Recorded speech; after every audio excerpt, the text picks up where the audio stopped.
Hey, what is up, you beautiful people? Coach Thomas here. I just got back from a 4-day cruise to Catalina Island in Ensenada. Absolutely loved it. Had the time of my life.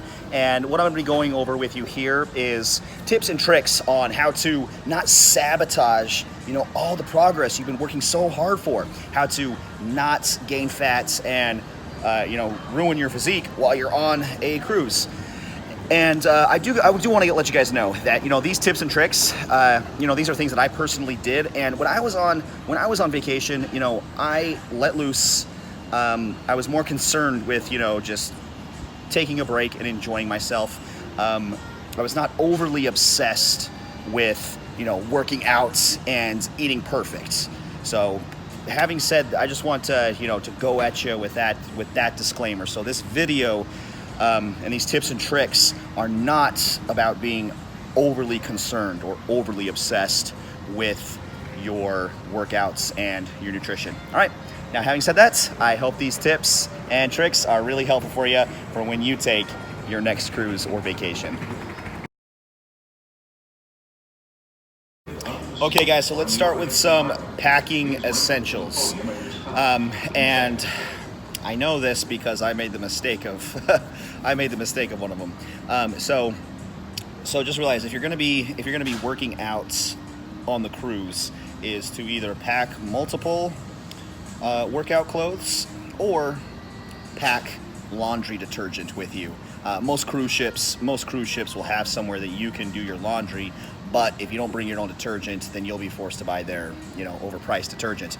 And I made the mistake of only packing one pair of workout clothes, so I got pretty stinky towards the end. So pack either multiple workout clothes or detergent if you're going to be working out on the cruise.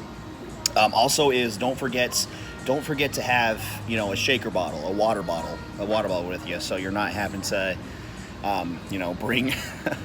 So you're not having to bring like the buffet cup of water up to the workout room with you. So yeah, don't forget to pack those on your cruise.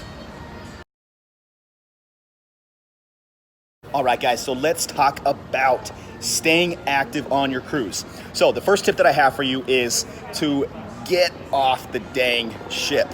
So when there's port days, don't stay on the ship. Get off the freaking ship, even if it's just getting off and walking around and exploring wherever you're at.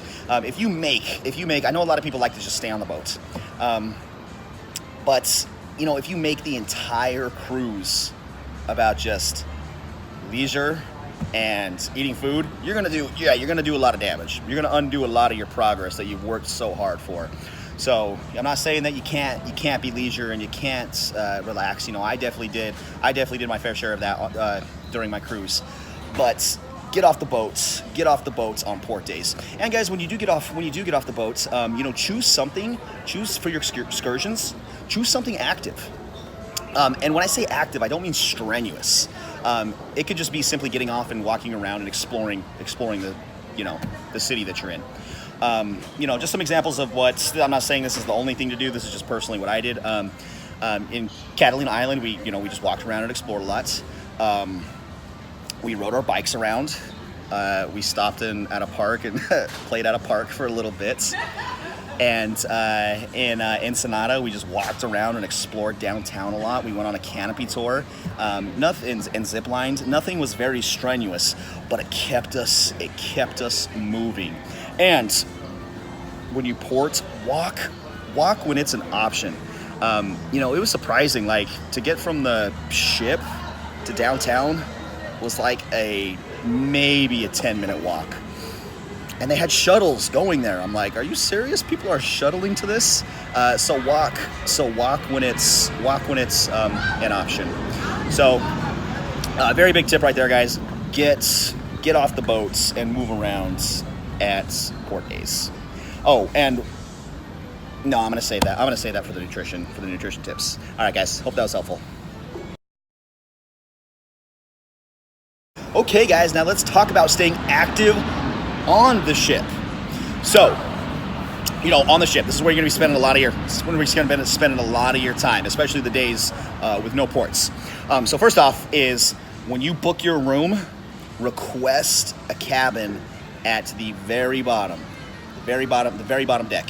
You want to do this for 2 reasons. Number one, if you get any type of motion sickness, being at the bottom, that is where you can feel the boats, the very least. And the next reason is because of the next tip, is no elevators. No elevators the entire cruise. And if you were in the bottom cabin, then you're going to be forced to be taken. You're going to be forced to be taking a lot of stairs. Which honestly, you know, we were just by coincidence. We were put in the second to very bottom. Knowing what I know now, I'm going to request to be in the very bottom next time. And this is just going to force you to move around more. Or maybe it's just going to force you to stay in your room. I don't know. But no elevators, guys. And if you really want to make yourself move more, then request a cabin at the very bottom. Okay, guys. Next tip for staying active on the ship is to work out. So, and there's actually a lot of reasons for this. But the reason not to work out is to do it as a punishment. That's not why you're working out. You're not working out because you're like, oh, I had way too much froyo last night. I have to go work out to punish and get it off.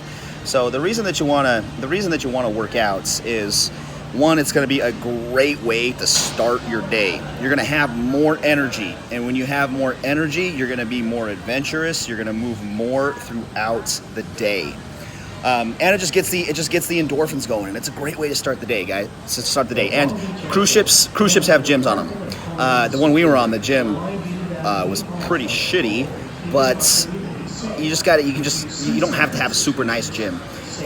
Get creative. I did a lot of body weight stuff.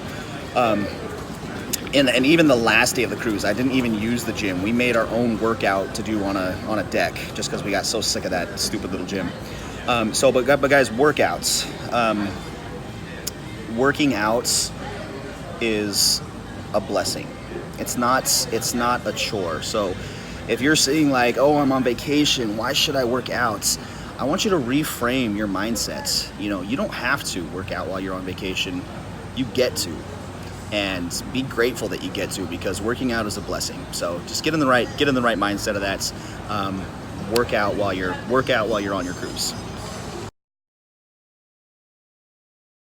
All right, guys, the next tip is to be active on the ship. And again, when I say active, that's just moving. It's not doing things that are strenuous. And so, this is depending on what cruise ship that you go on. But, on our cruise, there was lots of dancing. There was karaoke, there was ping pong, there was beanbag toss games, there was mini golf. So none of those are like very demanding. None of them are very strenuous, but they keep you moving, and all that stuff really adds up throughout the day. So again, this is going to vary cruise ship to cruise ship. But the point is just to move around, do the activities. Don't just lounge around. Don't just lounge around the whole time and make the whole cruise about lounging around and food. Definitely part of the cruise that's appropriate for that. But keep yourself moving, keep yourself active. Be a kid. Go play on the water slide. Move around. Be adventurous. All right, guys. Now we're going to talk about the most important part: food. Now, I just want to give a disclaimer here. Like, I love food. It was one of my favorite parts of the cruise. I'm a sucker for a good meal, and I do want to know, as I said at the beginning of the video, when I went on this cruise, I was going with the mindset like, hey, I'm not going to be overly obsessed with like eating perfect or eating healthy. But what I do want you to do on your cruise is I do want you to let loose. I do want you to enjoy yourself. I do want you to eat lots of good foods, but I don't want you to gorge yourself. So huge line between letting loose and enjoying yourself and gorging yourself. So I ate a lot of foods that, you know, I don't typically eat, or I don't eat them very often. But I never gorged myself. And so how do you know if you're enjoying yourself and letting loose versus gorging yourself? If you eat to the point where you're so full that it hurts, or you become very lethargic and tired after the meal, then you overdid it. You know, that's gorging. That's gorging yourself. So, you know, the biggest, you know, one of the most helpful things that you can do with not doing a lot of damage on a cruise is, you know, treat yourself, but don't gorge yourself. So huge distinction right there, and that will be a big determining factor on how much damage that you do.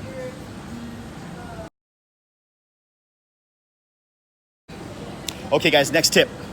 Don't eat at the airport. You're already going to be eating so much on the ship. Why do we need to stack the deck and eat more shit at the airport? So, you know, before you leave from the airports, you know, fill up on a healthy meal at your house. Before you leave to fly back, eat some food on the cruise ship. You know, we don't gotta you know, stack the deck and eat on the ship and at the airports. Now this next one, you know, this is purely a personal preference. I don't want this video to come off of me telling you what to do. I don't want it to come off as holier than thou. But a tip that I am going to give you is don't eat on your excursions. Again, you're already eating so much on the ship. Why do we need to stack the deck and make the ship about food and the excursions about food? So I chose to spend more of my calories eating food on the ship. Now you could do this very fine. You could eat on your excursion and then not eat on the ship. That's cool. Or just eat less on the ship. Whatever. That's fine. But what's going to work best for most people is to not eat on the excursion. Make the excursion more about adventure and moving around, and then, you know, you can let loose and enjoy a bit more on the cruise ship. Okay guys, I got 3 more tips for you with nutrition. So first off, skipping a meal. This is a great way to bank calories. And, you know, let's be honest, the meals that we're going to be eating on the ship are going to be higher in calories than what we're eating at home. So like, if you eat a really big breakfast and you're having a big dinner, do you really need a lunch as well? Or if you're having a very big dinner, you know, and you're having a lunch, do you really need a breakfast as well? So whichever meal that you decide to skip, you know, is up to you. I personally just did a breakfast and a dinner, and then, you know, kept myself really busy with all the activities during the day, and just skipped lunch. You know, I was starting to get, you know, hungry a couple hours before dinner, but, you know, no big deal. That's worth the sacrifice to me to not do a bunch of damage during the cruise. So skipping a meal. Next up is no liquid calories. So and you know, and this is, you know, so if you do want to drink on your cruise, which I do. I do drink alcohol. I did drink on my cruise. And so the only liquid calories I took in while I was on the cruise was from alcohol. So you're wasting a lot of calories by drinking sodas, by all the, you know, the sugary cocktails that they have. If you are going to drink alcohol, then get sugar-free, calorie-free mixers. So I had a lot of Sprite Zero and sugar-free Rockstar as my mixers for my cocktails. But you will just burn through so many calories so fast if you are taking a lot of your calories through liquid. Now guys, the next tip that I have for you is don't choose foods that make you feel sluggish. You know, this is different for everyone, but you know what foods kind of get you in that kind of bogged down feeling. And when you eat foods that bog you down, then it just makes you kind of want to chill and not do much. And so for me, like, two foods that I know that do this to me, which I love both of them, but unfortunately they make me feel sluggish, is pancakes and fried foods. Like, they taste so good, I love them, but I didn't eat them on my cruise because I knew they would bog me down and just want to keep me, they would just make me want to chill out and not do much. So don't choose foods that make you sluggish. Okay, guys, I hope those tips were helpful. Really in summary, it's being on vacation. It's okay to treat yourself. Just don't gorge yourself. And for anyone that cares or that wants to know what I thought about a cruise, is I absolutely loved it. I loved it way more than I thought I was going to. It was like the perfect mix of just chilling out and relaxing, plus adventure and activity. I just loved the blend. I love the blend of the two, and I can't wait to do it again. I hope these tips were helpful for you guys.